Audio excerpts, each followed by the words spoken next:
Shalom Bapak Ibu Saudara-saudaraku yang dikasihi Yesus Kristus. Selamat bertemu kembali dalam sapaan firman Tuhan buat kita hari ini. Kita masih mendengarkan firman Tuhan yang akan mengawali kehidupan kita, mengawali aktivitas kita hari ini, supaya ketika kita mendengarkan firman Tuhan, pikiran, hati kita, hidup kita dimenangkan untuk Tuhan, sehingga kita boleh kuat dan tabah untuk menghadapi segala sesuatu yang terjadi dalam kehidupan kita. Amin. Firman Tuhan yang menjadi renungan bagi kita hari ini yaitu yang terambil dari Mazmur pasal yang ke-17 ayat yang ke-5. Tetapi sebelum kita mendengarkan firman Tuhan, marilah terlebih dulu kita berdoa. Kasih karunia dan damai sejahtera dari Allah Bapa dan dari anaknya Tuhan Yesus Kristus kiranya menyertai hati dan pikiranmu sekalian. Amin. Renungan kita Mazmur 17 ayat yang ke-5. Dikatakan demikian, langkahku tetap mengikuti jejak, kakiku tidak goyang. Demikianlah firman Tuhan. Bapak Ibu Saudara-saudaraku yang dikasihi Yesus Kristus dan diberkati Tuhan, apakah yang akan kita lakukan ketika ada seseorang yang membenci kita, memusuhi kita, tanpa ada sedikit pun kesalahan yang kita buat kepadanya? Apa yang akan kita lakukan Bapak Ibu Saudara-saudara ketika ada orang-orang yang berupaya mengejar-ngejar kita, berupaya untuk menganiaya kita, terlebih berupaya untuk membunuh kita, sekalipun kita tidak bersalah sedikit pun terhadapnya? Mungkin kita balik membalas dia, mungkin kita berupaya untuk menghancurkan dia, mungkin kita berupaya untuk mencari cara bagaimana supaya dia mengalami pergumulan, atau kita mengadukan dia ke hukum, ke polisi, atau berbagai macam cara kita cari teman-teman kita untuk menghancurkan dia. Tetapi firman Tuhan ini berkata kepada kita saudara-saudara, ketika Daud hamba Tuhan yang sangat-sangat dikasihi Tuhan dan hidup benar, justru tidak melakukan hal yang seperti itu. Ketika dia menghadapi pergumulan, dibenci, dimusuhi, bahkan berupaya untuk dianiaya dan dibunuh oleh Raja Saul, tetapi dia justru menyampaikan seluruh keluh kesahnya hanya kepada Tuhan saja. Dengan hati yang bersih, dengan hati yang tulus dan murni, tanpa ada trik, tanpa ada tipuan, dia sampaikan seluruhnya hanya kepada Tuhan. Dia aduhkan, dia serahkan seluruhnya hanya kepada Tuhan dalam doa. Kalau kita lihat saudara-saudara, dari ayat yang pertama dia katakan, doa Daud, dengarkanlah Tuhan perkara yang benar. Artinya saudara-saudara, Daud bermohon kepada Tuhan supaya Tuhan mendengarkan perkaranya. Dan dia dalam hal yang benar. Dia tidak melakukan kesalahan. Dia hanya meminta kepada Tuhan, Tuhan dengarkanlah perkaraku. Dia sampaikan, dia beritakan kepada Tuhan perkaranya.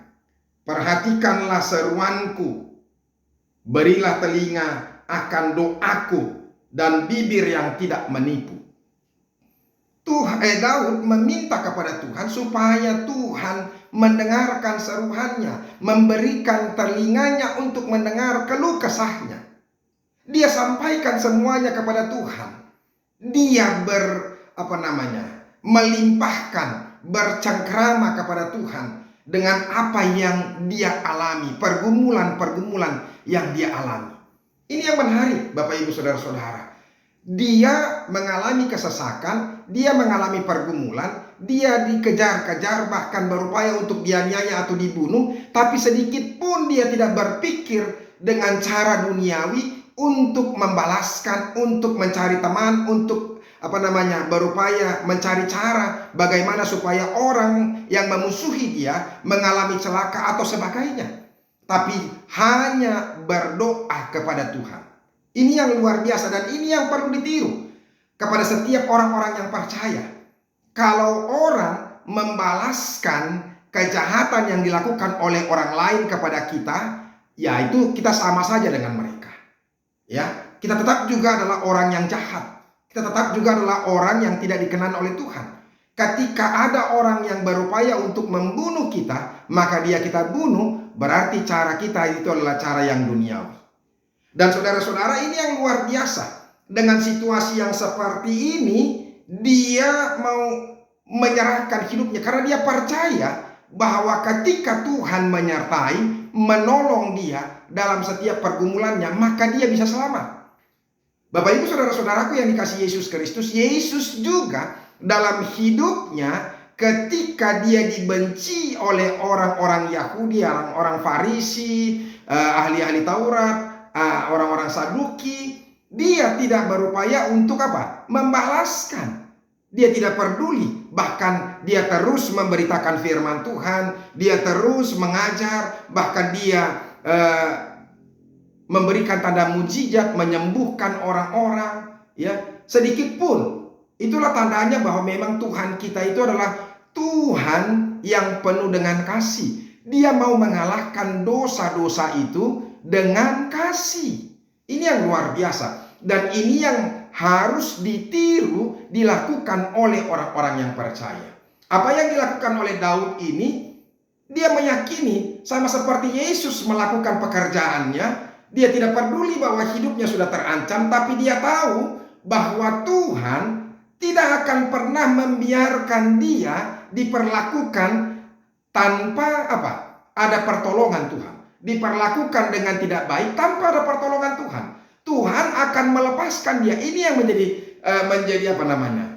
Iman percaya Raja Daud ketika itu. Nah, sekarang saudara-saudara, bagaimana dengan kita? Apakah kita juga memiliki pemahaman? Apakah kita mau mencontoh apa yang mau dilakukan oleh Daud ketika ini? Kita ketika mengalami musuh-musuh kita, walaupun orang merancangkan hal-hal yang tidak baik, membuli kita, memfitnah kita, menghina kita, berupaya untuk mempermalukan kita, apa yang kita lakukan? Nah, ini terus terang, jujur saja, secara manusiawi kita berupaya untuk melawan. Betul tidak? Tetapi ini yang dilakukan oleh Daud, dan ini yang menjadi teladan bagi kita. Biarkan saja seperti itu. Bahkan dia menganggap Raja Saul itu sebagai sahabatnya. Karena memang Saul itu memang adalah sebenarnya orang yang baik. Dan dia mengakui juga sebenarnya di firman Tuhan yang lain. Bahkan ketika Raja Saul ini mati di Filistin, peperangan itu bersama dengan Jonathan, dia sangat-sangat bersedih sekali. Ini luar biasa, ya kan? Jadi artinya Daud tidak menganggap Raja Saul itu musuhnya, bahkan dia menganggap sahabatnya. Sehingga dia tidak berupaya untuk apa? Membalaskan. Kalau orang kita anggap menjadi sahabat kita, maka kita tidak akan berupaya untuk menjahati dia, melakukan yang tidak benar kepadanya. Oleh karena itu, inilah yang menjadi contoh teladan bagi kita. Bagaimana supaya kita orang-orang percaya, orang Kristen, banyak orang yang membenci kita. Banyak gereja yang tidak diizinkan untuk berdiri. Ada dalam satu tempat kita mau beribadah, di situ dibikin toa-toa bagaimana supaya ribut dan kita tidak bisa beribadah. Saudara-saudara, kita tidak perlu harus membalaskan itu. Biarlah kita terus berdoa. Siapa tahu Tuhan membukakan hati mereka. Dan tahu nggak? Kepala serdadu itu ketika Yesus mati dan dia melihat, benarlah dia ini anak Allah. Karena apa? Karena dalam hidupnya tidak ada kebencian. Sekalipun dia dibunuh, tapi tidak ada upaya kebencian atau balik membalas kejahatan-kejahatan orang lain, sehingga orang boleh bertobat kepadanya. Banyak misionaris.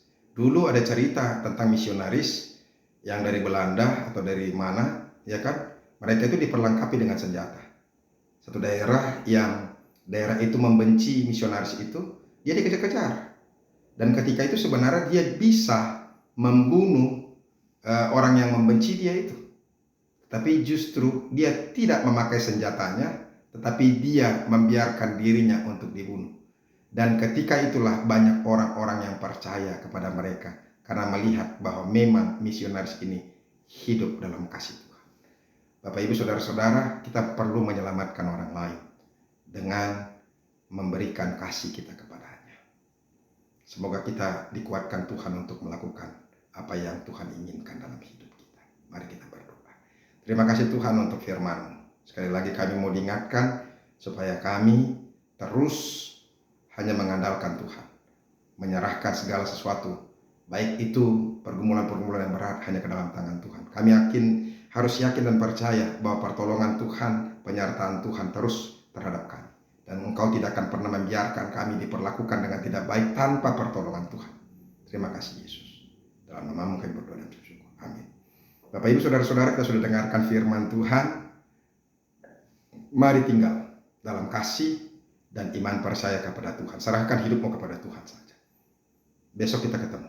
Teruslah mendengarkan firman Tuhan. Salam. Sampai ketemu.